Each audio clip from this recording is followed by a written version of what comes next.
to mute. Well, good morning, everyone. Thank you very much for joining us this morning. It's a pleasure to go outside our usual routine and speak about other issues that are very important to our field and all fields. So I want to thank Dr. Indra Narang for speaking to us this morning on how we can do better. And Nupra Bakshi is going to do the formal introduction of our speaker this morning. Thank you. Good morning, everyone. Welcome to our second EDI Grand Rounds of the academic year. And I think really global and national events over the last 2 years with the pandemic, the Black Lives Matter movement, and all of the unfortunate discoveries with the Indigenous residential schools have really highlighted the amount of disparities and equities that are in our society, and medicine really is no exception to that. And really, I think all of these events have resulted in a renewed interest and acknowledgement of the importance of equity, diversity, and inclusion. And it really is important that we, really examine and address these inequities and learn to be an ally. And we are very fortunate today to have Dr. Indra Narang, who, in addition to being a very accomplished clinician and researcher, is a leader in EDI in medicine. She is a pediatric respirologist and the former director of sleep medicine at Sick Kids. She's a senior associate scientist in translation medicine at the Research Institute and professor of pediatrics at the University of Toronto. She is the inaugural appointment as the associate chair in faculty development, equity, diversity, and inclusion at the Department of Pediatrics at Sick Kids. And really, in her role, her primary vision is to have faculty and trainees who have equity of opportunity to achieve their full potential. She is very humble, but she has really been a trailblazer, and the number of initiatives and the culture change that she's been able to achieve in her role in the few years that she's been in it is really remarkable. And I think we have a lot to learn from her expertise and from her journey. So thank you very much for joining us, Dr. Narang. Good morning, everyone, and thank you for the kind introduction, Nupra. I am privileged to be here today to talking about some of our work at the Hospital for Sick Children. So hopefully I'm just going to share my screen, and I hope it works.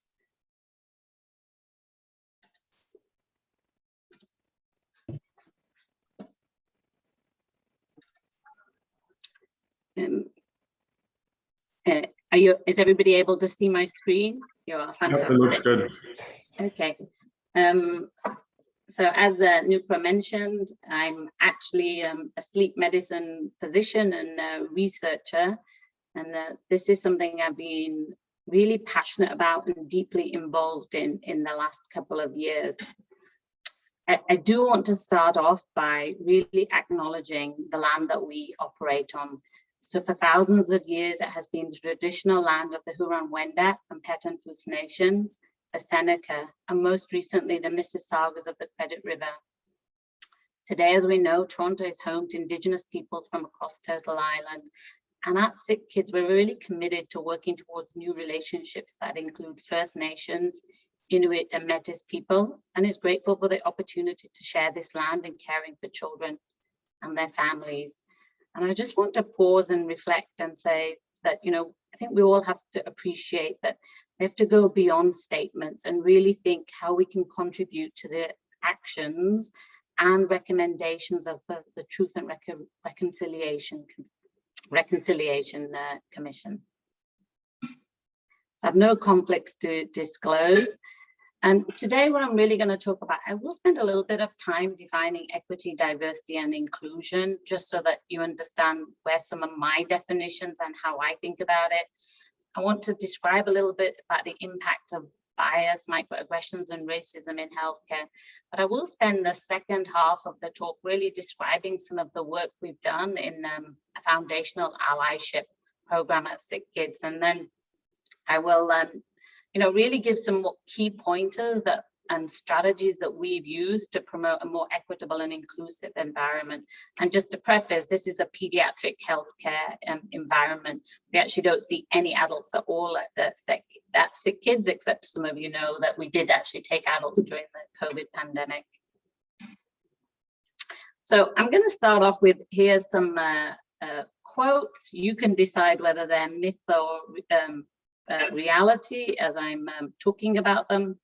So the first one is senior male faculty to female faculty. We're a diverse group, 60% are women, and not many departments can say that. And as long as you work hard, you can also be promoted and do as well as men. Another comment, the reality is men do work harder than women, ... and therefore that's why they get paid more money. Male faculty in a group discussion, men tend to be better skilled as surgeons compared to females. So just reflect on those comments. Are these myths? Are these realities? Let me tell you that there's actually no scientific evidence behind these statements, and they tend to be perpetuated because of our biases. So I'm going to spend a little bit more time talking about our biases. What do we mean by implicit bias? So it really refers to the attitudes or stereotypes that we hold that are unconscious, but they do impact our understanding and actions and behaviors and decisions. And I just want you to reflect that those biases are not necessarily unfavorable. They can definitely be favorable. And just a little bit more, that they may not actually align with some of our own explicit beliefs. And where might we see implicit biases, especially when you're working in high pressured situations, you need to make decisions quickly. We really refer back to those learned stereotypes about people, about certain situations, and about diagnoses. So I just wanted to again come back to what about implicit bias related to gender? And here, I'm sure many of you have seen this study, but I like referring to it. So here we have two candidates, Karen and Craig, and this was done before the name Karen became popular for other reasons. And so in this situation, search committees preferred 2-to-1 to hire Craig over Karen. And these were identical applications. And similarly, when evaluated for more experienced professorial position, reservations were expressed 4 times more often when using a woman's name. So how does that happen? Why does that happen? Can we do anything about what we call these inherent stereotypes or biases?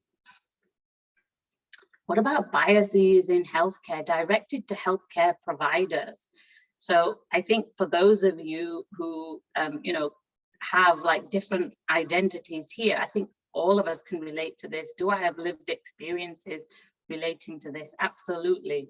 And so, does it matter? Some people say, well, so they mistook you for this. Does it matter? There's data to show that when these are repeated microaggressions, they actually lead to lower morale, they actually lead to burnout. And one of the, I don't know if any of you saw the CBC News, and it was only around 3 years ago. And it was widely advertised because a mother here in Toronto goes into a clinic and her child has gone in with chest pain, and a patient videoed the interaction that occurred. And here's the interaction. She goes into this clinic, she demands her child be seen because her child has chest pain. So young child, not unreasonable. But she also demands, I want to see a Canadian doctor.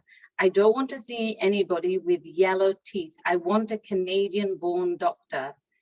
And, you think this is Toronto in 2017, so for those of who, think, yes, we're a very, very diverse culture, but this is overt racism happening here in Toronto. And I think we have to think about the actions of others and how they might impact others. And we know that bias on a wider level in healthcare. So, there's reviews that have shown that as healthcare professionals, we definitely have implicit bias as the same levels as the wider population. And the impact of those, that can truly disadvantage the historically racialized vulnerable populations who are already disadvantaged. So really magnifying some of their healthcare outcomes because of our implicit biases. And we really know this from the experiences of our Indigenous communities and people who've had historic disadvantage, who continue to not have the same access or delivery to healthcare here in Ontario. And, as I've mentioned before, that some of our study looking at Black physicians and trainees showed that they had many more negative experiences than their white colleagues. And, you know, I think we all know about the myth about Black patients. Black patients do not experience pain in the same way. And, you know, again and again, we see this, that white male physicians, actually it's not just males, it's females as well, now we've recognized are less likely to prescribe pain medication to Black patients than white patients because of this myth. And I've already alluded to that there are many myths in medicine that are perpetuated. Actually, even now they're perpetuated. So another myth that was just described to me by a medical student who asked me as a respirologist what my thoughts were around Black people having lower spirometry. It's actually not true. It's because very historically, when they did spirometry on Black slaves, those individuals, those Black enslaved people had actually, you know, lower nutritional status, were not well, and that is actually why they had lower spirometry levels, not because they actually had lower lung capacity.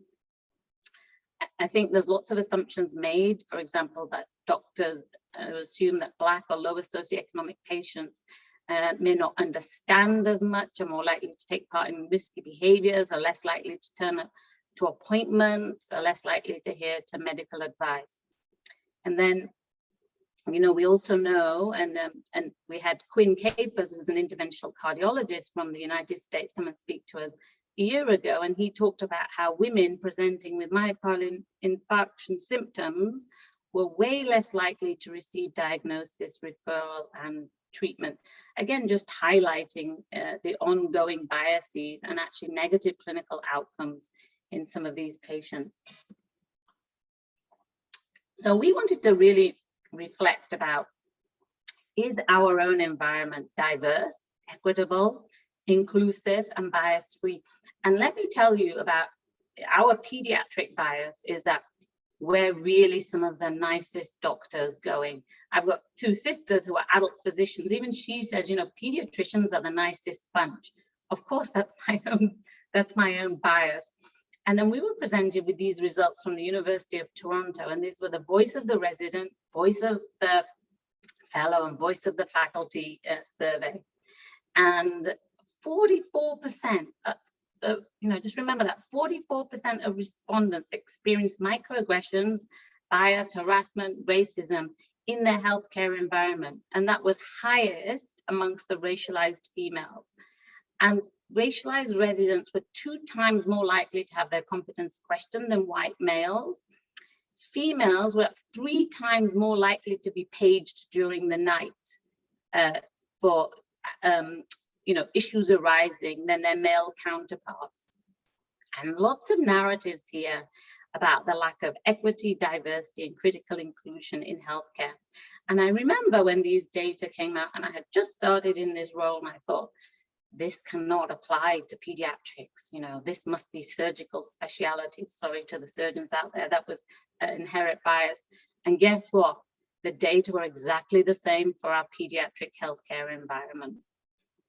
And so there was a real call that we have to do something about this. And I'm going to talk about some of the work we did, but I just want to make sure we're on the same page around some of the definitions that I will be talking about. So, you know, this term is bandied around equity, diversity, and inclusion. In fact, we don't even use those terms. Everybody says EDI. And I thought, the reason why I'm describing this is I thought everybody, you know, understood these terms EDI. And I was in an interview and I asked the EDI question, and somebody stopped me and said, what does EDI mean? And that was like, okay, I have to really be very clear about my terminology. So when we talk about equity, equity is not the same as equal or equality. Equity is actually more about fairness and everybody getting what they need in order to be successful. And the best example I have of that is pizza. So there's a family of 4, there's 12 pieces of pizza, there's 2 adults, a 16-year-old boy and a 4-year-old girl. So does everybody need 3 pieces of pizza each? No. We know that the 16-year-old male is likely to need more food than the 4-year-old girl to feel full. So equity is about getting what you need in the pizza scenario to be full. What about diversity? So I think, you know, diversity, it's the whole range of human identities or dimensions that we as individuals will, or groups will identify with. That could be race, gender, political ideation, your speciality, surgeon versus non-surgeon. But the real advantages of diversity are inclusion. So there's no point having diversity without inclusion. And what is inclusion? It's a culture in which everybody has a voice, everybody's respected and valued in the same way. Everybody counts. That's the way I think about inclusion. And what about intersectionality? You know, this term was originally coined by Kimberly Shaw, who used the term intersectionality to really acknowledge the impact of multiple forms of oppression at the same time. And here you can see in this diagram, right, the interconnectedness of social characterizations and identities. And what they can create together is independent systems that will potentiate both discrimination and disadvantage. So when we're thinking about inclusion and how, you know, to create this inclusive environment, I think we also have to think about intersectionality and its impact. And, you know, just coming back to this again, I'm just going to again pause here so you can just look at this slide. So we have equality where everybody's treated the same. Equity is about everybody getting what they need. And here's justice, right? So that you've actually addressed systemic barriers. I'm going to pause so you can look at this.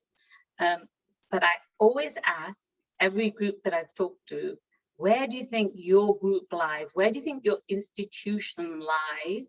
And maybe we can have a discussion around this at the end. Where do you think your institution lies in terms of equality, equity, and justice? Are you on the left, in the middle, on the right, somewhere in the, you know, a little bit of everything?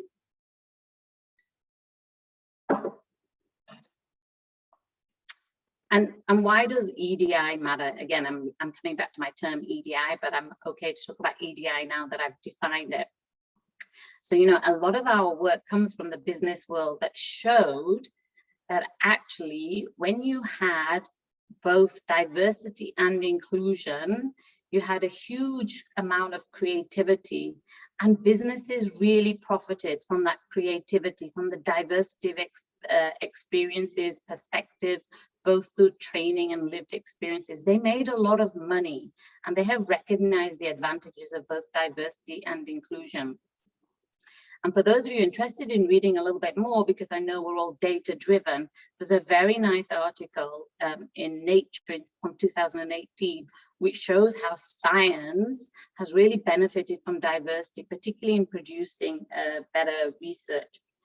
And, you know, I went to a talk recently and I heard from one of the business groups, actually it was Ernst Young, that they really wanted to be inclusive. So they actually set up a separate recruitment pathway for individuals with autism, recognizing that they had a skill set but needed to be included into the workforce, maybe in a different manner. So through this process, you know, they recruited adults, I keep referring to children, but young adults who, you know, identified as having autism.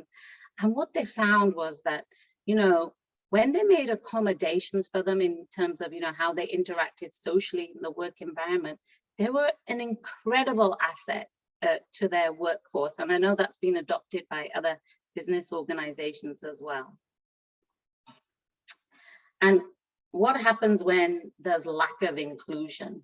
So we know, again, a lot of evidence out there that low morale, feelings, individual feelings of isolation, we know that it can lead to disengagement, increased focus around our own mental health. People will talk about feeling anxious at work, can lead to depression. And certainly we know that it can lead to burnout. And we've seen increasing numbers leave the workforce because of burnout for multiple reasons, but I think inclusion is part of that. And as I've already talked about, there can be a significant impact on the quality of life delivered to patients when we feel disengaged or not included, especially in some of the decision makings and how we work within healthcare.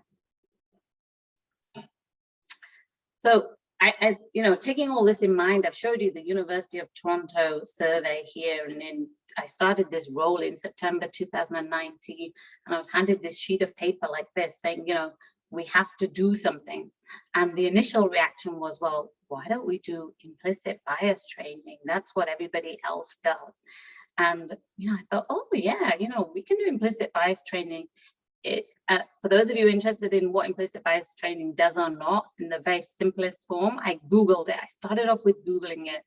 And you know, one of the first headings that came up was that the US has wasted billions of dollars in implicit bias training because it simply doesn't work. It's one-off training and it doesn't change behaviors, not surprisingly. And for those of you who've done them, you know, you go online, you say, oh, look, I have no biases, so I am good to go. So, you know, we really sat down and did a lot of work and thought, what is it that we think can work, where there can be not just individual accountability, but group accountability, leader accountability through intentional actions. You know, we really focused on allyship, and I'm going to talk a little bit more about allyship and what allyship is. But again, the business world, a lot of our readings came from the business world that showed that, you know, allyship can work, especially if it's sustained. And so we designed what we called our foundational allyship workshop. We designed it in-house, and it was delivered by actually trained facilitators who were mostly physicians and in the Department of Pediatrics. And, you know, I just want to come back to this. So maybe a pitfall I should mention is that one of the things that we had decided initially was that we're going to have this fantastic group come in from outside, consultant group come in and deliver you know, deliver EDI training. And so we actually had organized for a group to come in. We scheduled 3.5 hours for the top 35 leaders in our institution, and it did not go well. And it's partly because it wasn't interactive. Our group, the leaders, didn't understand the language. And even though we provided feedback before the delivery of this workshop, we decided it just didn't go well. So we decided that whatever we did had to be done in-house that was relevant to our healthcare environment. And so we built this workshop, and it was, you know, about 75 minutes maximum. It was delivered during standing business meetings, so physicians didn't have to find extra time in their schedule. We deliberately designed it to be interactive. We had competitions going. And initially, of course, it was before COVID, it was in person, but then we did have to switch to virtual. And I want to tell you that one of the key things that we did right at the beginning is that we started with leaders. And why did we do that? It's because we recognize if there was no buy-in for leaders, if there wasn't role modeling for leaders, whatever we did wasn't going to work.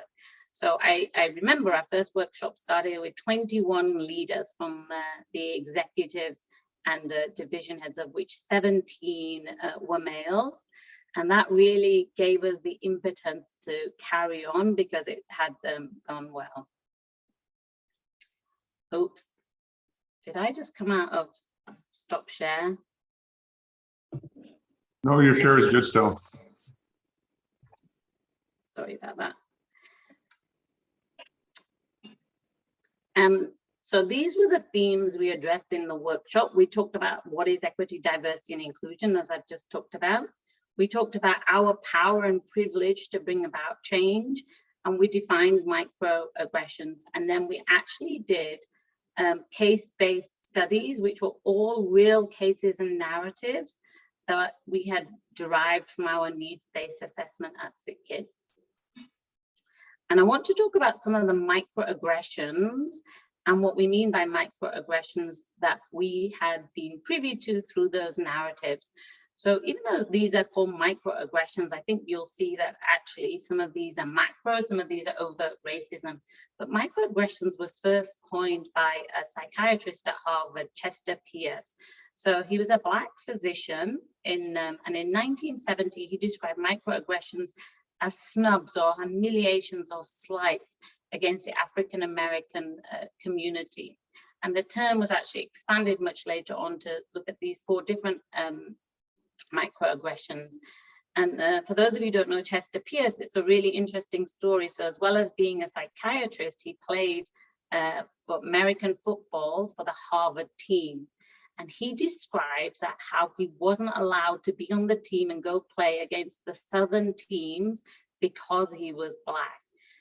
So he has a very interesting story. So I digress because it is worth looking up. But you know, microaggressions, so we talk about micro assault. This is micro assault. This is racism. This is explicit. This is not unconscious. This is conscious, and it's intended to hurt. For example, and again, I'm sure some of you have heard this, certainly my training in the UK, which I can tell you was quite a racist environment, was you people come here and you take our jobs. And you know, when that happens to you again and again, it really can have negative impact on how you work. What about micro invalidations? So these are subtle, they're often unconscious, and they can be quite demeaning messages about a person's identity. And I've described, you know, earlier on some of those. But one of my colleagues, who is a racialized female, described the number of times she has gone into a patient's room and they've really mistaken her for as being the housekeeping person. She even described that not that long ago, she went in to see a child and family, and the mother said, finally, somebody's come to clear my garbage. And she has a stethoscope around her neck, you know, and saying, you know, this happens to me repeatedly, regardless of whether I have a badge or a stethoscope around my neck. And then micro insults, again, often unconscious, where somebody's feelings are dismissed. For example, you know, if you work as hard as me, you too can be promoted and get that leadership level, leadership position, and where individuals' feelings are dismissed. I call micro insults as embedded in the myth of meritocracy, that everything is meritorious. And then there's environmental macro aggressions, where there's lack of transparency about who will get a leadership position, who will get promoted. And these are all of the things that had come up. All of these microaggressions had come up both in the surveys and in the narratives that we had asked our residents and faculty. And so when we talked about allyship, so this was some of the content that we discovered, because many people asked, you know, what is an ally? I even remember my colleague the first time I said, you know, we're doing this allyship session and you must come. And, you know, this is just 2 years ago. My colleague turns to me, she said, is this something new in sleep medicine that I need to know about? I said, you need to know about it. It's actually got nothing to do with sleep medicine. Unless, of course, as a parent, you're obviously an ally to your child to make sure that they have good quality sleep. So what is an ally? So an ally is not a noun, it's a verb, and it is any person that will actively advance the culture of inclusion. And this is through intentional efforts and usually positive efforts. And of course, really, to be an ally, you're not the one experiencing the discrimination, but you do understand how the systems work and how those systems can participate in oppressive systems. And I think an ally has done their own reading, and as well as recognizing their own power and privilege, I think what an ally is really able to do is really understand the impact of microaggressions, discrimination, and oppression, both on their colleagues, peers, but also on the children and families and patients that they serve. And so what is effective allyship? What will an ally do? So an ally will actually act when people face discrimination. An ally will speak up against inappropriate comments. And I'm going to show you a case, again, to allow for some reflection about what an ally can and can't do in that situation. An ally can really lift up by advocating and sharing growth opportunities. So, you know, the senior physician who says, you know, I've been given this presentation to do, and I really think that you should do it instead of me. This would be a really good platform for you to present and showcase the work that you do. And an ally really, like I said, has done their own reading and is able to provide feedback. But one of the key things I think about an ally, and certainly in my journey, I've really learned to do this. I've really learned to sit back, listen, certainly self-reflect and support those that are facing these regular microaggressions and discrimination. And, you know, we've actually provided resources around this because we've talked about allyship, but we have to be clear, right? We want authentic allyship. You know, we know a lot about performative allyship, where it's just seen to be doing, but not really caring. And that's, I think, not what any of us want to be or do, but it's amazing how much performative allyship we will see out there. And what does an authentic ally do? Well, an authentic ally is there. They don't need to say that they're an ally because they're actually always behaving as allies. They're okay with being uncomfortable and leaning into their discomfort. And they've actually done their own reading and educating themselves. And I think one of the key things about being an authentic ally is having empathy, because we can't walk in other people's shoes. I don't understand, you know, other people's perspectives necessarily because I don't walk in their shoes. So I think it's just really understanding the differences between how to be an authentic ally.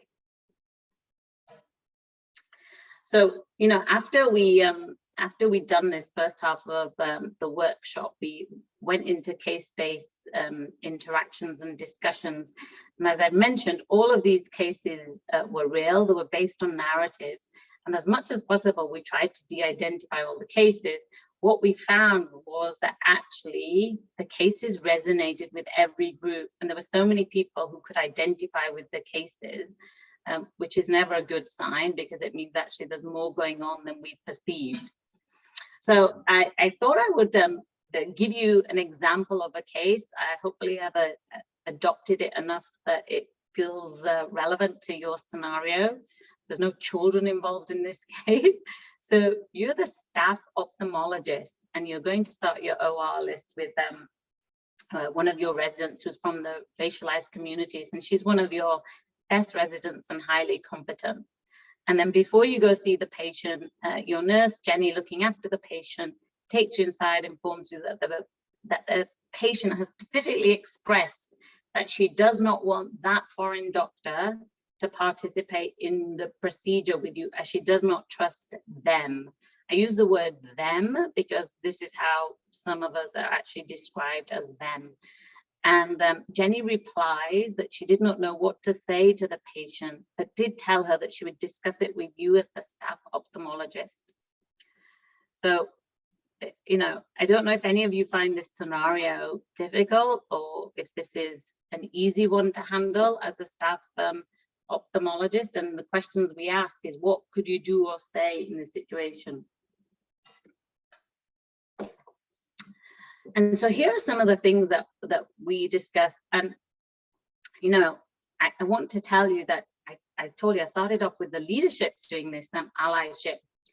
And what the leadership was going to do was so different. Every leader, the 21 leaders we did this with, we had a very similar case, every leader stood up, hands were up, like, I am going to go and tell this person this is completely unacceptable. So this is what every leader was going to do. But of course, you know, that this is not everybody's perspective, because not everybody has the same power or privilege to stand up and speak out. So I think we have to be cognizant of that. So I think some of the things that we definitely discussed through here was you have to recognize what has just occurred. You also have to recognize the harm that this can cause both to the resident and your resident, Dr. Full and Jenny. And what is it that your resident would want to do in this situation? Like, what is her perspective?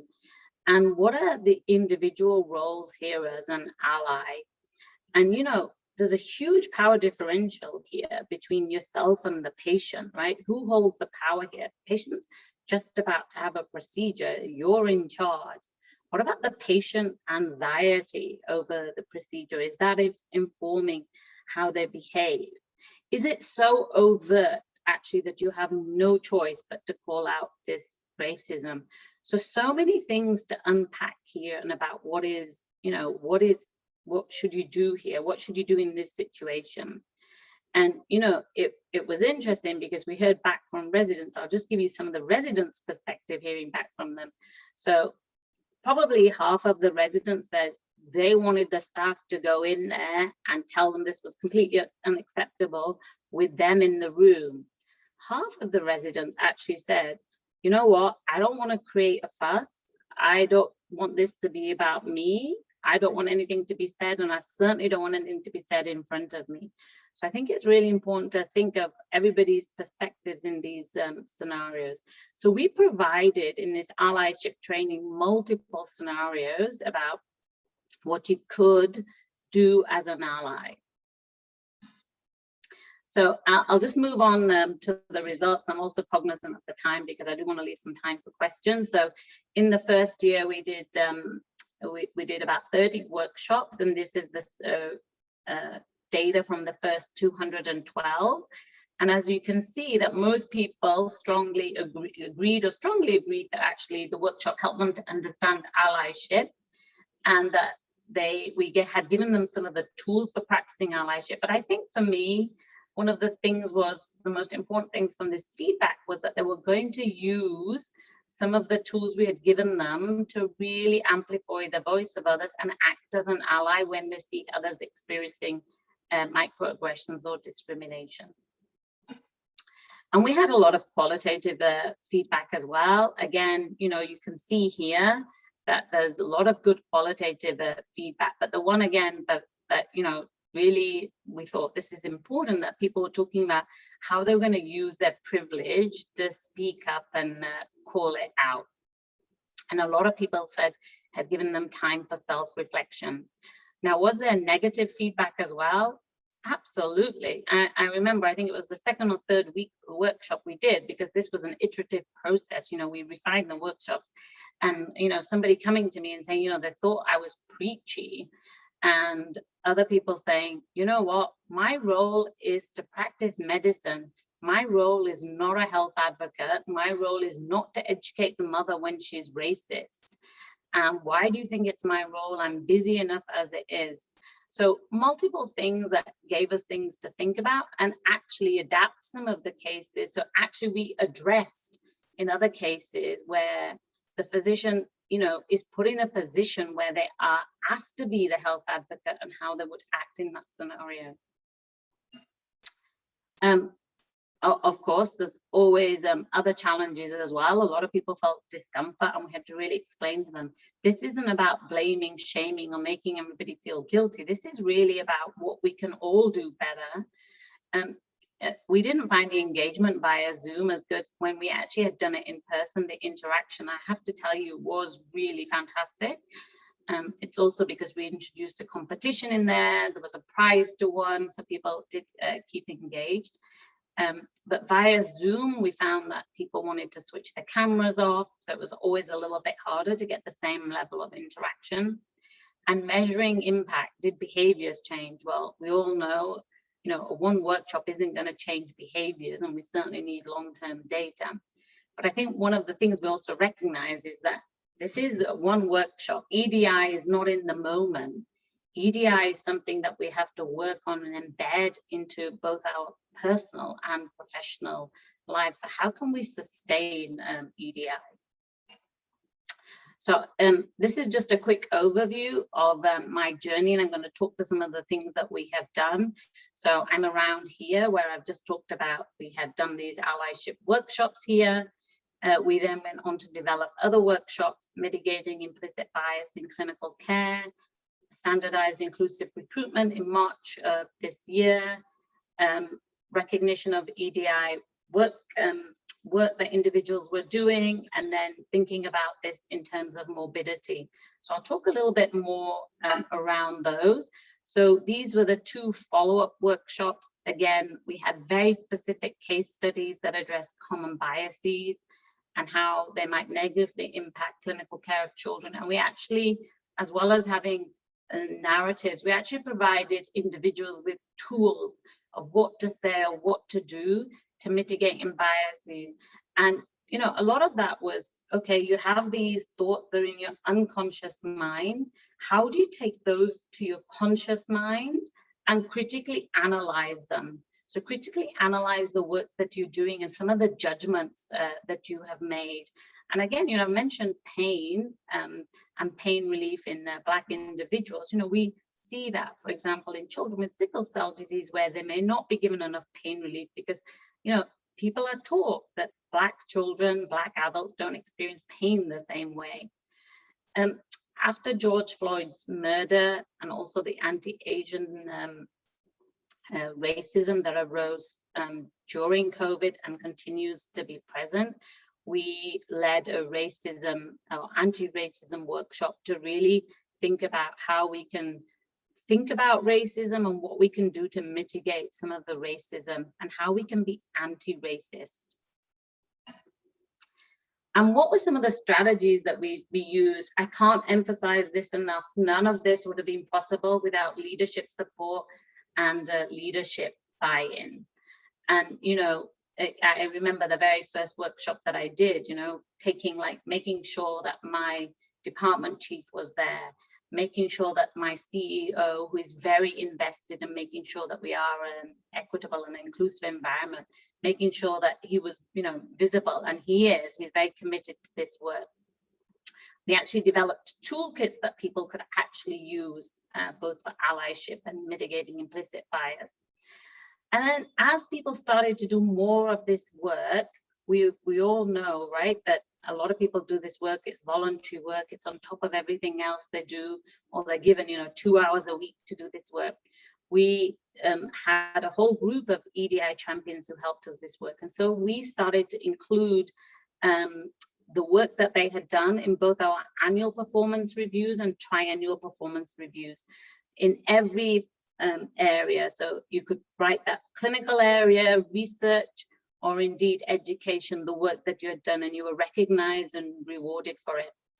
We introduced standardized inclusive recruitment, whereby you could no longer just say, here's a great person, they're my friend, I know them really well, I think they'll be great at this job. We changed it so that actually we followed a really robust process. So with a diverse selection committee where EDI was addressed, and where we objectively reviewed all our candidates for the various roles that we hold. And, you know, we've implemented that in Department of Pediatrics, and I can tell you the first selection committee that I was on, the outcome was definitely different because we followed this recruitment guide. We now talk and present things that have occurred where biases and indeed racism have impacted clinical care, and they're presented at our morbidity rounds now. And it's interesting, as we've started to do that, just like we do at all our morbidity rounds, because it's not a shame or blame culture, people have become more open about discussing some of these things. We host an annual, what we call Diversity Day. I don't know if any of you attended our We All Belong event this year, but it was really addressing racism and bias in AI and how we can overcome some of the biases that will invariably embedded into artificial intelligence algorithms unless we can address them now. And then we also introduced an annual Equity and Advocacy Award, again, to recognize the work that people are doing. Here's just one example of our Allyship Toolkit and Toolbox. I hear telling people some of the things, not telling, but helping people understand some of the things that they can do, but also how to respond as an ally, right? What are some of the things that you can say? And it's not being judgmental, but really coming from a point of curiosity, saying, hey, can I just run by what you just said?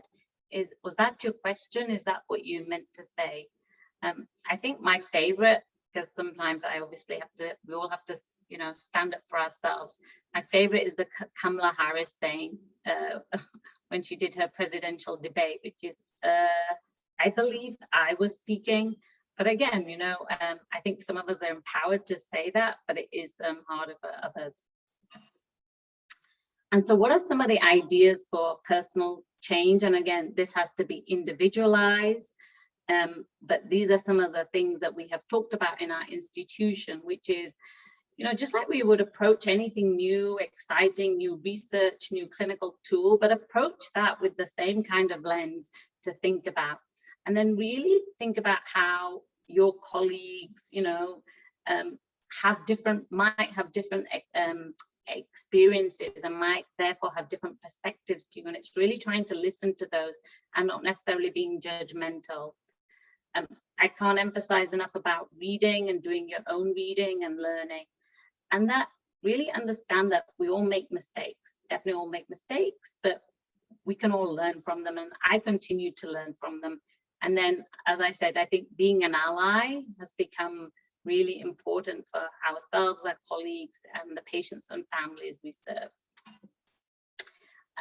Again, we've done a lot of work around reflection and ownership and helping people understand that it's okay to make mistakes. And these are some of the ways that, you know, you can really take ownership of some of the things you say or do, which even despite good intentions may have negative impact.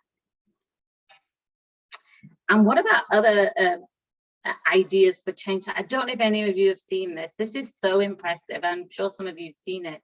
But these are the incoming medical students at the University of Pittsburgh. And they decided that they were going to write a new Hippocratic oath, which addresses fighting racial justice, misinformation, and also addressing social determinants of health as they train and practice medicine. So for those of you who haven't seen this, it's a great read, and it's about how they decided to do this and then the eventual changes that were made to the Hippocratic Oath. And this is a group of incoming medical students who really felt that not only that they needed to do it, but also felt empowered to do it and had a lot of buy-in from their leadership to be able to do this. Ideas for change at a divisional level. I put ideas because, of course, you know, you have to be very specific to your own workplace and your culture. But I would say that, you know, first of all, it's important to have data about your own workplace. Like I said, I was surprised about pediatric healthcare. Engage in interactive workshops where possible. I know that NUPRA has been engaged in delivering allyship workshops to a group of leaders in ophthalmology, which based on the feedback, NUPRA, you can agree with me, you had great feedback from the workshop that you delivered to some of your colleagues. And, you know, really try and think about reevaluating recruitment practices. And we make EDI or the principles of EDI a core part of hiring now, right? Have you been involved in equity work, advocacy work? Do you even know what it means? We discuss these issues at clinical rounds and then morbidity rounds as applicable. And then other things, I have found so much valuable information on exit interviews from trainees and faculties. So now that is incorporated into the work that we do. I actually do the exit interviews of faculty. I don't do all of the trainee ones. I only do the trainee ones for my division. Learn an enormous amount from that.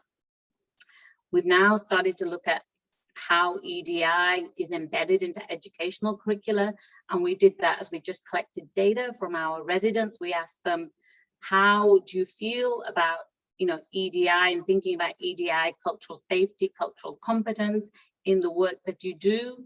Like, do you feel that you're able to look after every, you know, patient from racialized backgrounds? 30% said they felt good about it, but the others said that they didn't feel that they were equipped with all the right tools. And 94% of our residents asked for more help in this area, asked for it to be embedded into the educational curricula. And then, you know, there's a very nice article by Suru Sharda in CMAJ about why we need to reimagine anti-racism as a professional competence, about why we all need to be health advocates in this field, and especially because it impacts clinical outcomes. And of course, there's policies at the higher level to address systemic bias and racism. I'm just going to end with this slide. I think as individuals in healthcare, this evolving, you know, healthcare is constantly evolving, as is our workplace, as is our environment. And I really believe that we do hold the power to stimulate positive cultural and transformational changes. I've seen changes at sick kids, albeit small, and we still have to measure them, but on the ground, I've definitely seen changes as we've started on this journey. I have to acknowledge a ton of people, you know, none of this work would be possible with, as I've mentioned, buy-in from senior leadership, and again, the EDI Champion Network and a whole host of people who really contributed to the work that we've done. So I'm going to end it there with thoughts, questions, any feedback, and maybe I just say, I don't have all of the answers, right? We've definitely made mistakes on the way. So I'm just sharing with you, you know, the positive aspect of it about what did work.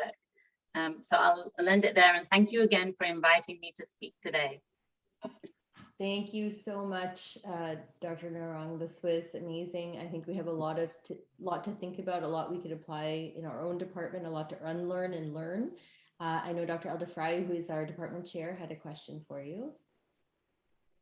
Yes, Dr. Narang, thank you very much for an excellent talk. This is the second time I've heard you talk about this, and I always get a lot from your talks. I really like your ideas to change, and we keep looking for ways to do that in the department. And I got to say thank you to our lead in the department, Nupra Bakshi. She's done an incredible job of making us aware of these issues and pushing for change. And not only in our department, across the country, she's been playing a significant role with the chairs of ophthalmology departments and the program directors.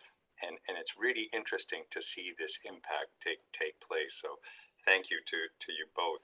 I had a specific question about learners who experience microaggressions, because as you know, it's very hard to speak out when it is your mentor who comes across like this. We also realize these are often unconscious and not really realized by the individual speaking out. I know the faculty is developing a variety of learner mistreatment pathways, but when a learner experiences specific microaggressions, I'm interested how you recommend for them to deal with it in your department. Yeah, so, you know, you're right. And it is hard for learners to speak out.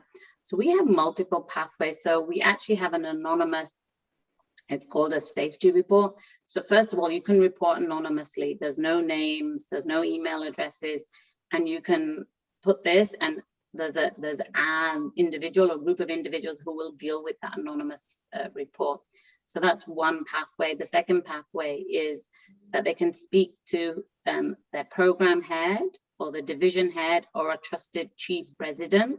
So that is another way of reporting. There's also PGME at the University of Toronto. But even despite that, I think we're recognizing it's not enough. There are still learners who fear reprisals and so forth. So one of the thoughts, and we are moving towards this, is that we're going to have an ombudsperson at the hospital, whereby you no longer have to document. I don't believe, I've like I said, in my journey, I have learned that it adds so much more stress and actually a lot of negativity when you ask a learner, put it in writing, put the names down, put it in writing, add your name to it.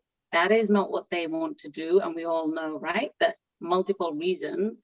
And so an ombudsperson circumvents all of that. It's somebody you can talk to who will never, you know, give your name away, and you leave it with them. You talk to them, and then that person does the investigating and goes and inquires and see if these behaviors are repeated. We'll talk to other team members, and that has shown to be very effective in Boston. So that was rolled out by Boston. I actually think that is the way forward, whereby they can just talk to somebody who's independent. So on that note, actually, our Voice of Resident survey, actually, we had a small number of respondents because we're a small department, but actually microaggressions were one of the key findings from our Voice of Resident survey as well, and many of them from patients also. And so I think, you know, really moving forward, you know, we're going to have an educational session for the residents that's closed door with a facilitator from the Office of Inclusion and Diversity, but really having a process by which they can really discuss this further, I think something we should think about also. I think Dr. Slomovic had a question. Yeah, Indra, first of all, it was a great talk and so important. But what do you do in a small department like ophthalmology, where, if a complaint has been raised by a student, even if it goes anonymously, there's a likelihood that that person who perpetrated the problem would be able to figure out who made the complaint. And that means that complaints are not going to be made because there could be repercussions. So how do you protect anonymity under those circumstances? Yeah, that is a great question. So I guess it comes back to, could that individual speak to somebody who's outside of the department? I mean, I don't know, if you're speaking to somebody at the university, because there are pathways at the university, would you be able to maintain anonymity that way or no? Or even then that would be clear about who made the complaint? It's not so much the reporting, and I think that just, being able to report that does have some therapeutic value and cathartic value. But to remedy the problem, that's where I think it really, in a small department like ophthalmology with a small cohort of resident body, it may not be rocket science for that person who's hearing the complaint that he perpetrated to figure out who told on him. You know what I mean? And really, to close the loop and prevent this from happening again, you must speak to that individual. But how do you then prevent that from having repercussions? Yeah, and you brought up a good point. So again, the ombudsperson, so this is what they did at Boston. So actually, this actually speaks to your point. When they speak to individual X, they actually have it embedded in there that, hey, there's this complaint against you. We're going to be investigating it. But if we hear of any reprisals or retaliations, then this will be an offense that will be documented. So they're actually told that we don't want to hear, if we hear anything about reprisals. So I don't know if that's one way, but the second thing that is key is that, as leaders, as group, as faculty, is that you all have to be in agreement that you're not going to tolerate behavior X from your colleague. Right, that you also have to, everybody has to be on the same page. That's why I talked about leaders buying them. If you have learner mistreatment, if you have that learner environment which is not conducive to optimal learning, and you're all invested in changing it, which means that, and you all have to be transparent about what you will do when a complaint is put forward against your colleague X. But it's actually, it remains difficult. And then the other thing is, Joe Shapiro mentioned this, is that sometimes, when the behavior is so bad, you let people go, right? That is the end point. And also that sends a powerful message as well, that we're invested in making this change. And just because you're an amazing researcher, you're bringing X number of grants, everything's great, but actually your behavior is not one that we want to keep or foster in our environment. It's a hard one. I think it's going to take a time. I think it's a culture shift that needs to take place. And I think you're alluding to that. We really need that culture shift. I think your insights are really bang on. Thank you. So can I also ask you to comment a little bit more on what you mentioned about the myth of meritocracy? And how we can happy change that when we look at promotions, recruitment, residency, admissions, and there's so many ways in which that myth of meritocracy is propagated. Yeah, the myth of meritocracy is actually, I could probably give a whole lecture on that. So maybe I'll just tell you that, at Sick Kids, we're 60% women. If I go back 2 years, 60% women. So I think ophthalmology is 25% women. We're 60% women, and yet 2 years ago, if you looked at our leadership, it was majority males. And, we hear this, right, that males are better, they're more skilled, they've worked harder, and it's their merit which allows them to become leaders. I'm not taking away from their merit. They're clearly meritorious, but there are equally meritorious women, right? And so women are often told or led to believe that actually maybe if we worked that little bit harder, if we did that little bit more, that we would also be leaders. But actually, it's not that we don't work as hard. It's not that we're not as good. It's just that there are other barriers, stereotypes, biases. So when you're told, you know, if you maybe just got that one more New England Journal paper, you too could be a leader. Actually, that's not the reason why we're not leaders. So it's this, you know, myth of meritocracy, as I call it, around, you know, what is a myth and what is your reality. And what do you think is the best way to help really address that, you know, when we're recruiting and promoting staff? Yeah, so I have to tell you that since we've gone to standardized inclusive recruitment process, whereby we have a very diverse selection committee, we have an EDI representative who is trained in standardized selection committees on every single selection committee now. And that person is there, as are the whole team, to disrupt bias. And so really having objective criteria as you go into the interview and say, no, we're choosing on these predetermined objective criteria. We are not going to look at references which contain their own biases. And we're going to objectively assess this candidate with this diverse pool. So we now have trainees on all our selection committees, even for senior leadership positions. We have an EDI champion. We have somebody from outside the faculty. We have predetermined objective criteria. We have standardized questions. I think that has all lent to it. And, you know, I was on a selection committee recently, and my role in that was as the Department of Pediatrics representative and the EDI champion.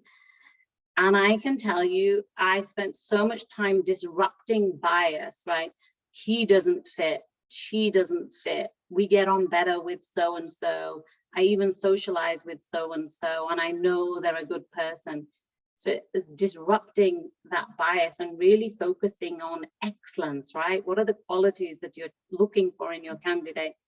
In fact, I have to tell you, there was so much disagreement and disruption of bias that I had to end that stage of the selection committee by saying, because some of them were my colleagues and I worked with them, I was like, hey, you know, everybody, that it's okay for us to disagree and have these discussions. And you have to remember that disagreements are a sign of intellectual chemistry. And, you know, it's funny, you know, just that comment, just making everybody smile and realizing that, you know, we need to be on the same page about where we want to go with this hire. So none of this, I don't think any of this is easier work. I have to tell you that I find sleep medicine and research much easier than this work that I'm doing now. But it's chipping away at it slowly. I think that will allow for the culture shift that we all hope to work towards. So, Nupra, that's why you're on every selection committee we have. And providing the intellectual chemistry, obviously.